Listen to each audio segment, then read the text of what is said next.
A former Capitol Police chief made a bombshell claim about why a National Guard request was rejected before January 6th. Welcome back to Resist the Mainstream, reporting the news that the mainstream won't. Remember to subscribe, like, and hit the notification bell for our latest reports. While speaking at a 90-minute hearing before the Committee on a House Administration Subcommittee on Oversight, the hearing is the first testimony from Sun since he was forced to resign on January 8th of 2021. Good afternoon, Chairman Loudermilk, Ranking Member Torres, and members of the subcommittee. It is hard to believe that it has been almost 3 years since January 6th, and we are still having congressional hearings to identify what contributed to that tragic day. To date, there have been 4 congressional reports, along with several Inspector General and Government Accountability Office reports, and they continue to support what many of us have suspected from the very beginning. January 6th was an intelligence failure. Well, new testimony from Capitol Police Chief Stephen Sun alleges that just 3 days before January 6, 2021, U.S. House Sergeant at Arms Paul Irving rejected the now former police chief's request for National Guard help, saying that former House Speaker Nancy Pelosi would never go for it. Sun made the allegations detailing his frustration at the fact that National Guard help, which would have actually been a game changer, was denied. We rely on accurate intelligence to help us develop effective security and operational plans. Accurate intelligence is an essential factor in the decision-making process of the Capitol Police Board, and the Oversight Committees. We now know that significant intelligence existed that individuals were plotting to storm the Capitol building, target lawmakers, and discussing shooting my officers. And yet no intel agencies or units sounded the alarm. We were blindsided. Intelligence failed operations. The January 6th attack at the Capitol was preventable. If the intelligence had been accurately reported and the FBI and DHS had followed their policies and established practices, I wouldn't be sitting here today. Sun alleged that while meeting with Irving and separately Senate Sergeant at Arms Michael Stenger on January 3rd, 2021, he asked the two of them to approve his request for National Guard soldiers to help secure the Capitol on January 6th of 2021. Irving and Stenger made up 2/3 of the Capitol Police Board, which oversees the U.S. Capitol Police, and would approve any such request. Sun met with Irving first, saying, "I went into his office again at 9:24 in the morning, immediately went up and said, hey, I'd like to bring in the National Guard to support me to assist me on the perimeter, because when we have a joint session of Congress, it takes a lot of our personnel inside." He went on to quote, "But immediately as soon as I asked him, his first response was, I don't know, I don't like the optics of that," Sun testified.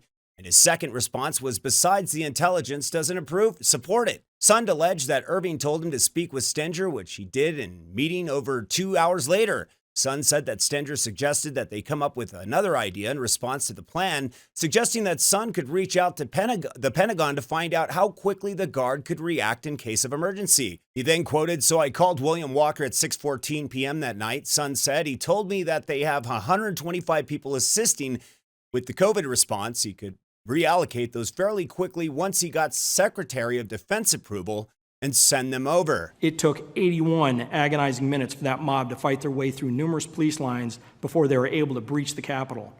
The decision to reach out to MPD proved critical in safeguarding the members of Congress.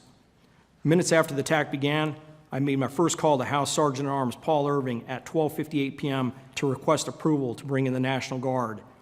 "Let me run it up the chain and I will get back to you," was his response. It would be 71 minutes before that approval would finally come. Between 12:58 and when I finally received approval for the National Guard at 2:09 p.m., I made 32 calls to coordinate support from my officers, including at least 11 frustrating calls to the Sergeant at Arms regarding my request for the National Guard. My calls to my partner law enforcement agencies resulted in hundreds of police officers from around the National Capital Region and as far away as New Jersey responding to assist. After I received approval to call in the National Guard, I then had to beg the Pentagon officials to send us help. I was repeatedly denied assistance by the Army Lieutenant General Pyatt, citing concerns over optics of the National Guard on Capitol Hill. The D.C. National Guard, many of whom were standing within eyesight of the Capitol, and whose motto is Capitol Guardians, would not arrive until almost 6 p.m. after the fighting was over and the Capitol grounds secured. The New Jersey State Police arrived before they did. To add insult to injury, the Inspector General for the Department of Defense considered the response, quote, appropriate. Chairman Rep. Barry Loudermilk then asked Sund if Irving had told Stenger that he was coming to request the National Guard. Sund said he asked Stenger about it several months after the incident during a lunch meeting on April 8th of 2021. Sund's testimony corroborates the claim made by former President Donald Trump, who on September 17th, talk show insisted that Pelosi was primarily to blame for the January 6th Capitol incident. When Trump appeared on NBC's Meet the Press, he alleged that Pelosi turned down 10,000 National Guard troops 3 days ahead of January 6, 2021.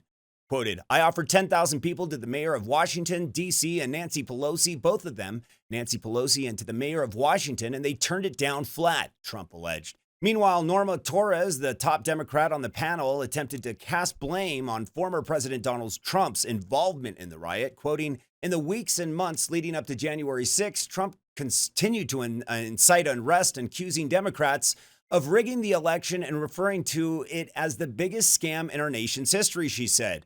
Former president orchestrated a corrupt scheme to overturn the results of a free and fair election.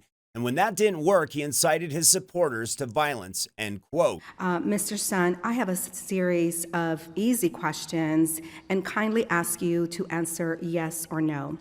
There has been a direct effort here in this committee and by many Republicans to rewrite the violent events that took place here at the Capitol on January 6th. For example, President Trump called the defendants, and I quote, "great patriots." Mr. Sund, do you agree with former President Trump that those convicted of January 6 related offenses are, quote, "great patriots"? Yes or no, sir?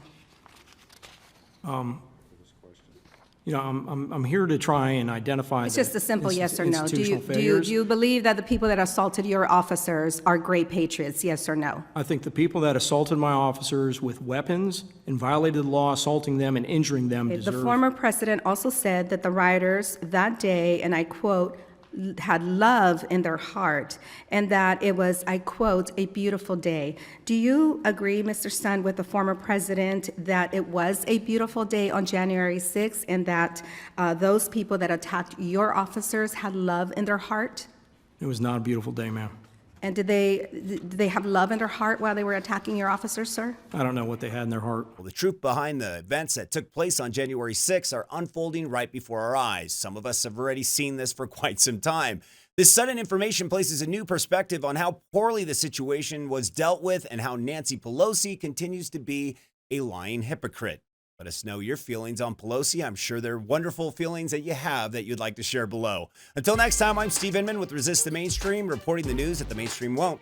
Remember to subscribe and like and hit that notification bell to stay up to date with our latest reports. Until next time, take care, and we'll see you then.